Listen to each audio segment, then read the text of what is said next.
When I was younger, I was a libertarian. To me, I thought it was the most rational position to take.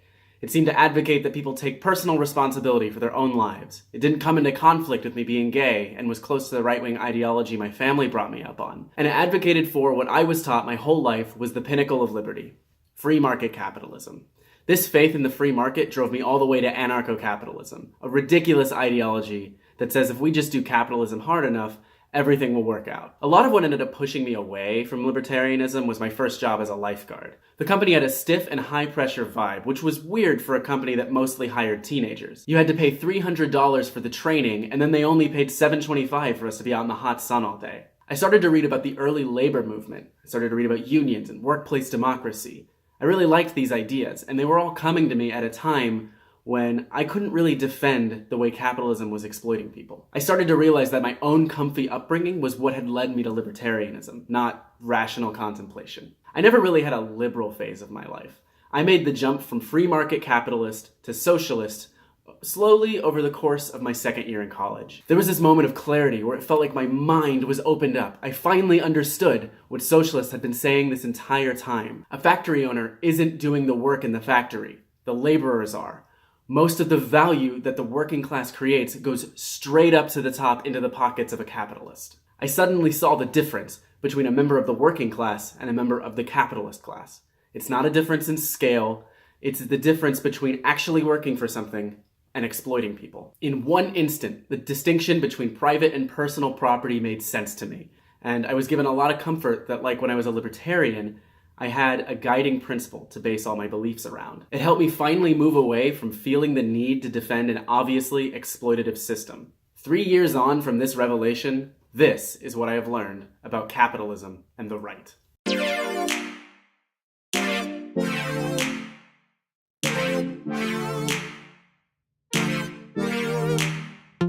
It was really hard for me to come to this conclusion, but capitalism was built on genocide, slavery, and imperialism. In North America, native populations were systematically exterminated to make room for white people who took African slaves from their homelands and made them work on this land. In much of Europe, the enclosure movement forced peasants off of the commons and into factories in large cities. And you should check out Philosophy Tube's Witchcraft, Gender, and Marxism if you want to see how the witch hunts, along with the tying of women to a domestic role, helped facilitate this. These systems benefited certain people. White guys. And that's never gonna stop being the case. This system is simply gonna propagate whatever we put into it. Sure, we might find ways of addressing certain types of inequalities in race or sex or any of these other things, but for the most part, large-scale oppression of marginalized groups is always going to exist without a massive overhaul of the system itself. Now, about the right. It seems that they can't even tell you what the left is. They can't even define socialism without implying its relation to the government. When I was a libertarian, this was always my biggest problem trying to talk about the left. The right often can't tell the difference between liberals and socialists, which is why you'll so often hear liberal, big government socialist. So here's a secret, liberals aren't fucking socialists. That's actually a massive contradiction in terms. Liberals are a loose group of people who generally believe in capitalism and a range of government involvement in that capitalism. Socialists, on the other hand, are an incredibly diverse group of people who reject the private ownership of the means of production. They advocate for a range of approaches from a completely state-owned and planned economy like the USSR to completely decentralized, democratically run cooperatives like in revolutionary Catalonia.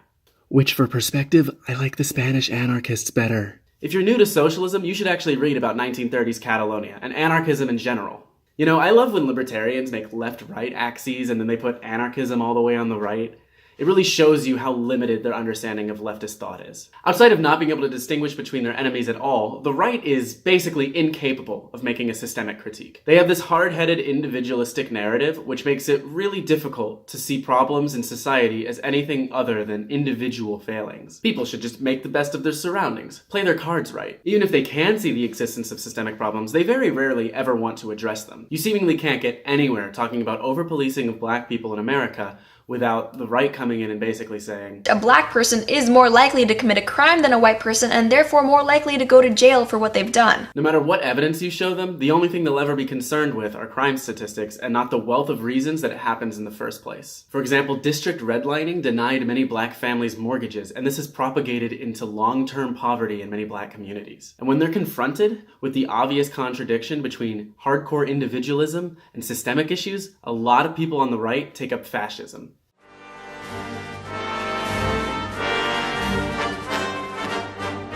Fascism is the right's attempt to address systemic issues, and their modus operandi is scapegoating. The demonization of immigrants, women, people of color, queer people. These are all terrible things, but I guess they can kind of be seen as an attempt to solve systemic problems. Of course, when white people, or anyone they induct into their in-group, comes along, they go right back to applying their individualism. Sometimes you'll see fascists say, we could have libertarianism, but we have to get rid of all those brown people voting for socialism, and we have to restrict women's right to vote, because they also vote for socialism. Third world people vote for third world policies. Minorities overwhelmingly vote left. Stopping immigration nonsense is far more important for the libertarian cause than any other issue. I came to the simple realization that no white people equals no libertarianism. Look, you're overcomplicating this whole thing. Non-whites in aggregate do not care about individual rights. They want welfare and high taxes, and polling has consistently proven this. Thus, non-white populations and nations do not and will not embrace libertarianism. Ethnic diversity does not give you a libertarian social order. It gets you South Africa. It gets you Brazil. It gets you India. It gets you the mess we have in America right now. Bottom line, white men are the most freedom-loving people and your best chance of achieving a libertarian society. By the way, I found all these comments on the libertarian to alt-right pipeline by Scotch Oikos. You guys should check that video out. It's a really good analysis of how people like Stefan Molyneux went from anarcho-capitalist to complete fascist. They don't see how the groupthink they apply to certain people but not to their in-group as a contradiction. You may also notice the level of simple, brute force problem-solving methods. Police crackdowns in the war on drugs, mass deportation, a wall to stop immigrants. They try to curb people from doing what the system naturally predisposes people to do instead of trying to fix the system itself. The system of capitalism is always assumed. As this brilliant man has pointed out, flat earthers and conspiracy theorists in general are actually attempting a form of systemic critique. Capitalism causes an immense complexity of problems, and whether or not we're anti-capitalists, we can all see that something is wrong. Conspiracy theorists, in some sense, are actually onto something, but they usually attach their conspiracy theory to some evil group that's orchestrating world events and subverting our system. That's why conspiracy theorists so often lean to the right. You'll hear a fascist say international Jewry, or if they're smart, they'll just say international finance. The much scarier truth is that there's not some evil organization orchestrating world events.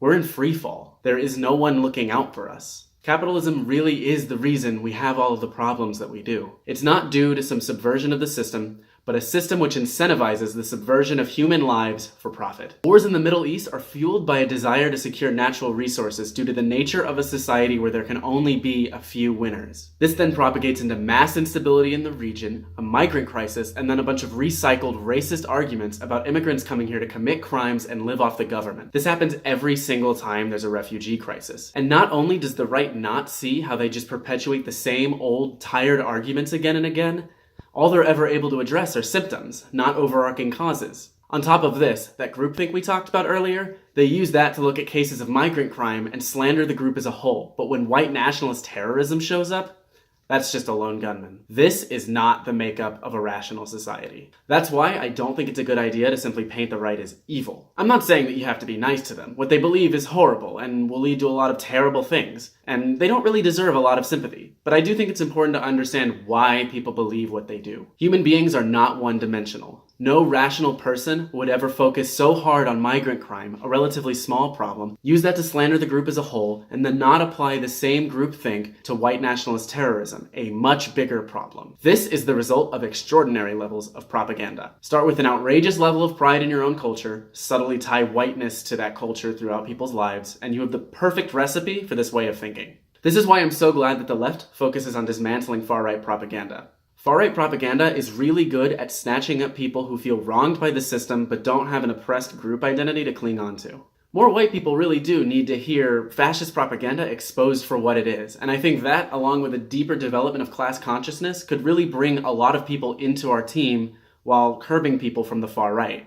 These lonely white men, who are the perfect target for people like Jordan Peterson or Richard Spencer, can be made part of the class struggle too, and honestly, I think it's up to white people like me to make that kind of outreach. We can show them that yes, you are validated, this system is fucking you, but it's also fucking everyone else so much worse. So please, join us. This leads me to a larger point. Sometimes the left doesn't understand the right either. Don't get me wrong, I think we do a better job, but when we just slander the right as pure evil, I think we apply the same individualistic standard of problem solving that they do. This leaves us to miss the broader point about what drags people into these ideologies in the first place. Before anyone misinterprets what I'm saying, this doesn't mean you have to waste your time talking to fascists or even just conservatives. It can still be massively frustrating and a huge waste of time to debate people on the right. Me personally, I wouldn't want to have a conversation with someone who thinks me being gay is morally wrong or somehow destructive to civilization. I know that we're all going to have a different line that we end up drawing for who we are and are not willing to talk to. But also, we need to recognize that these people weren't reasoned into what they were believing in the first place. The way our society is constructed naturally predisposes itself to their way of thinking. If you notice your friends are making this descent into alt-right territory, and you feel safe doing so, please do not risk your personal safety doing this. Reach out to them and try to stop them before it gets any worse. This society is so good at perpetuating white supremacy that it can be hard to notice when perpetuating it isn't just acting normally. Even once people start to notice how bad it is and try to do something about it, like when we ended slavery, it has a way of morphing into a newer and sometimes even harder to see menace, like the prison industrial complex. Changes within the system, in the long run, will not work. We have to change fucking everything. And that starts with changing minds. It takes a lot more work to reason someone into being a socialist than to indoctrinate them into being a fascist. We socialists have our work cut out for us. Thank you for watching. I hope you enjoyed this video. If you did, don't forget to give it a thumbs up, hit that subscribe button, and the notification bell so you get notifications when I post a video.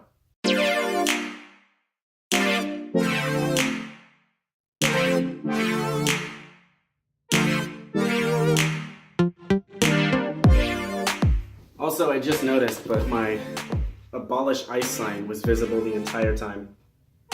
Got this at a protest. There you go. There's my street cred.